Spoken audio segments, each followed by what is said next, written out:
ഒടുവിൽ ചെങ്കടലിൽ തങ്ങളുടെ കപ്പൽ ആക്രമിക്കപ്പെട്ടു എന്ന് സൗദി അറേബ്യ സ്ഥിരീകരിച്ചു.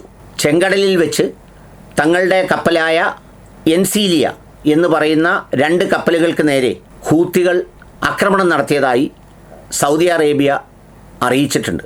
അവരുടെ കപ്പലുകളെ തകർക്കുകയും അതുപോലെ തന്നെ പ്രവർത്തനങ്ങൾ ബുദ്ധിമുട്ടിലാക്കുന്ന രീതിയിൽ റെഡ് സീയിൽ വെച്ചാണ് ആക്രമിച്ചതെന്നുമാണ് സൗദി അറേബ്യ പറയുന്നത്. റെഡ് സീയിൽ ഹൂത്തികൾ ആക്രമിച്ചു തുടങ്ങുന്നത് ആദ്യമായിട്ടാണ്. ഇതുവരെ ഹോർമുസ് കടലിടുക്കായിരുന്നു അതിൻ്റെ പ്രതിസന്ധിയുടെ കേന്ദ്രം. അവിടെയാണ് നിയന്ത്രണങ്ങൾ കൊണ്ടുവന്നത്. അവിടെ വെച്ചാണ് ആക്രമണങ്ങൾ നടന്നുകൊണ്ടിരുന്നത്. അതായിരുന്നു വലിയ ഒരു ഡിസ്കഷൻ പോയിൻ്റ്. അതിനാണ് ഒരു സെറ്റിൽമെൻറ്റ് ഉണ്ടാക്കിയത്. ആ സെറ്റിൽമെൻറ്റ് ഉണ്ടാക്കി കാര്യങ്ങൾ അതിലേക്ക് കടക്കുമ്പോൾ അതിലുള്ള അസ്വാരസ്യങ്ങൾ പരിഹരിക്കുന്നതിന് പകരമാണ് വളരെ പെട്ടെന്ന് അമേരിക്ക ആക്രമണം തുടങ്ങിയത്.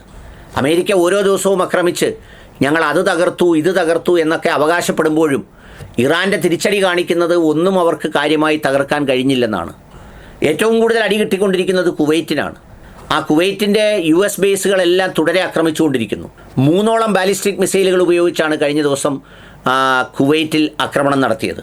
അതിന് പുറകിലാണ് റെഡ് സീയിൽ തങ്ങൾ ആക്രമിക്കും എന്ന് മാത്രമല്ല സൗദി അറേബ്യയിലെ പോർട്ടുകളിലേക്ക് വരുന്ന കപ്പലുകൾ സൂക്ഷിച്ചോളൂ എന്ന് IRGC കഴിഞ്ഞ ദിവസം ഒരു വാണിംഗ് നൽകിയത്. ആ വാണിങ്ങിനെ അത്രമേൽ ഗൗരവമായി എടുത്തില്ല.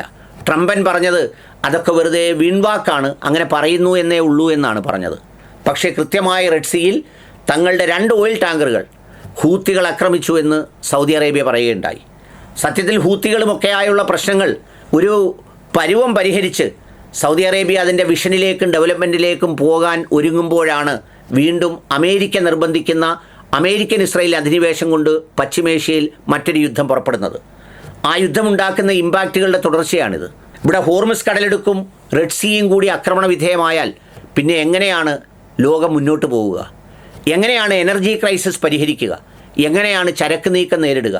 35,000-40,000 രൂപ വിലയുള്ള ഒരു ലാപ്ടോപ്പിന് ഉണ്ടായിരുന്നതിനിപ്പോൾ 1 ലക്ഷം രൂപ വരെ വിലയെത്തിയിരിക്കുന്നു.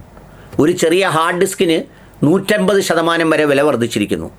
ഇവിടെ ഒരു ട്രംപൻ്റെ അധികാരക്കൊതി മൂത്ത് നടത്തുന്ന ഈ യുദ്ധത്തെ ലോകം നിശബ്ദമായി നോക്കിക്കൊണ്ടിരിക്കുന്നു. കുറേ രാജ്യങ്ങളെങ്കിലും എതിർക്കാൻ ചങ്കൂറ്റം കാണിച്ചിട്ടുണ്ട്. പക്ഷേ എങ്കിൽ പോലും റഷ്യയെപ്പോലെ ചൈനയെപ്പോലെയുള്ളവർ നേർക്ക് നേരെ രംഗത്ത് വന്ന് ഇത് അവസാനിപ്പിച്ചില്ലെങ്കിൽ ഈ പറഞ്ഞ റെഡ് സീ കൂടി അടച്ചാൽ അതൊരു ലോകത്തിലെ മഹാദുരന്തമായി മാറുമെന്നുള്ളതാണ് സ്ഥിതി. അതുകൊണ്ടാണ് സൗദി അറേബ്യ ആദ്യം തന്നെ തങ്ങളുടെ കപ്പൽ ആക്രമിച്ചു എന്ന് പറഞ്ഞത്. സാധാരണ രാജ്യങ്ങൾ അങ്ങനെ പറയാറില്ല. പക്ഷേ സൗദി അറേബ്യ പറഞ്ഞു തങ്ങളുടെ 2 ഓയിൽ ടാങ്കറുകൾ ആക്രമിച്ചു. സൗദിയുടെ ഓയിൽ ടാങ്കറുകളാണ് അധികവും റെഡ് സീയിലൂടെ പോകുന്നത്. അവിടെയാണ് ഹൂത്തികൾ ആക്രമിച്ചിരിക്കുന്നത്. ഇനി ഹൂത്തികൾക്ക് നേരിട്ട് സൗദി അറേബ്യ ആക്രമിക്കാനും എളുപ്പമാണ്. അവിടെയും ഈ പറഞ്ഞതുപോലെ ഓരോ പ്രദേശങ്ങളുമായി ബന്ധപ്പെട്ട് യുദ്ധമുണ്ടാവും. ഏതായാലും ഇറാനിൽ നടത്തുന്ന ഈ അധിനിവേശം ഏകപക്ഷീയവും അനാവശ്യവും ലോകത്തിന് തന്നെ ദുരന്തം സമ്മാനിക്കുന്നതുമാണ് എന്നാണ് ഈ ഓരോ സംഭവങ്ങളും സൂചിപ്പിക്കുന്നത്.